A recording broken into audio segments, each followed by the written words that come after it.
Thank you. Hey, you should join us. I'm busy stuffing my face. Bring us some food. All right. Awesome. Hi. How's it going? Good. Can you tell me why you say love is too big to fail? Well, because it is. Sometimes love gets tired, you know, like when Bush was in office and kept having these wars pop up and people kept getting swindled and kicked out of their houses, and we kept being told, oh, it's all good. Everything's gonna be okay. Sure. And we kept standing up and fighting, and we just got tired. Right. Everybody was out there protesting against the war every day against Bush. It was so many protests. And it went on for 8 years. And then finally some guy comes along saying, I'm gonna change things. Yeah, I'm gonna make things better. He promised. And then everything has been the same Guantanamo Bay. Bring the troops home. Open, and they're still there, and he's overseeing the largest transfer of wealth from the working class to the banksters in the history of this country. And how is that transfer of wealth happening? The bailout of the banks. The bank bailouts? It's subsidized by taxpayers.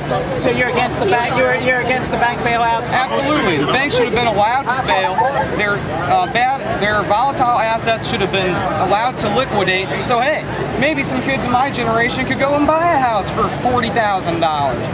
But no, instead they subsidized, they monetized actually the bad assets, the volatile assets, and by doing so they perpetuated the inflation.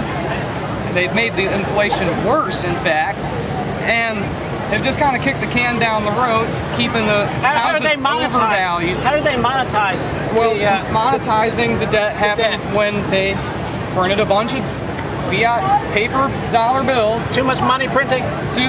Well, and actually a lot of it's digital, you know, most of it's digital. Sure. Putting more money into circulation in order to cover these bad debts that were out there. So who's printing all that money? The Federal Reserve. The Federal Reserve prints the money? And that's a private bank. It is as federal as the Federal Express. It's not quasi-public? No, it is not. It's a private bank. So Congress can't abolish it? Congress can abolish it. They do have the power. The Constitution of the United States, actually, Congress has been delegated the authority to coin money. And actually, Congressman from Ohio, Dennis Kucinich, has put a bill into the hopper recently up in Congress, House Resolution 2990, to renationalize the coinage of our money and the printing of our money, so that it will be interest-free and we will not have a debt-based currency. So Congress can print all the money they want instead of the Federal Reserve doing it indirectly? That's going to work a lot better? That's not going to cause inflation?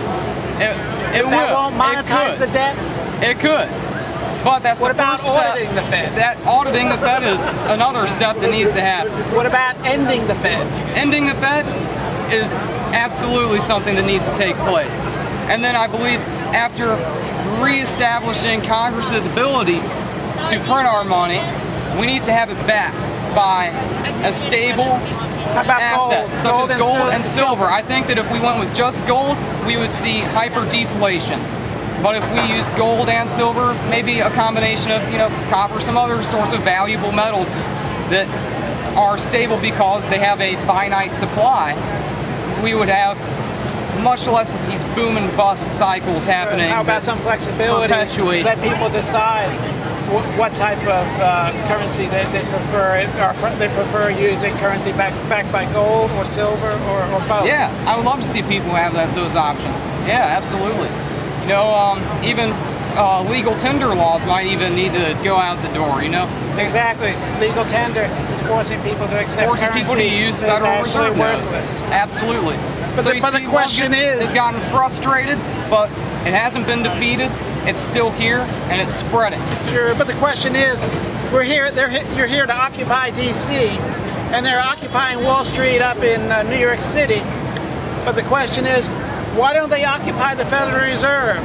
There are some movements coming up to do that. I know in Philadelphia, I think it's November 5th. It's sometime the first week of November.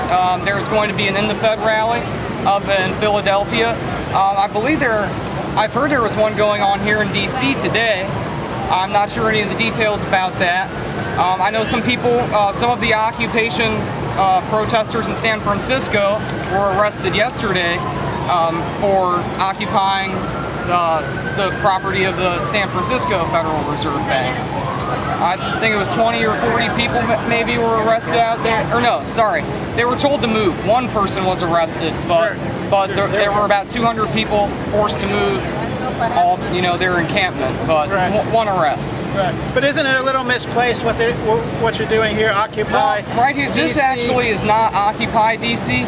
This right here is the October 2011 protest, which is an anti-war protest, which had been planned before the occupation movement started. That's how they actually have a permit to be here through Sunday evening. Okay. The Occupy DC is centered at McPherson, but it's still going on, and we're intermingling. A lot of our people have been marching together. So are you from the McPherson Square Occupy DC, or are you from over here? Well, I've been down here at the October 2011 protest, the anti-war protest.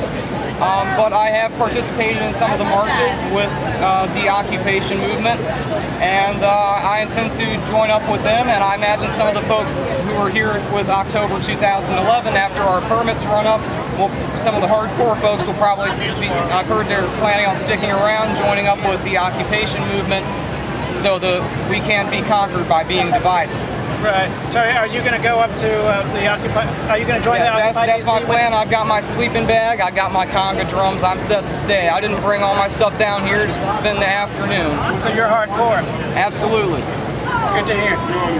Thanks for your time. Thank you.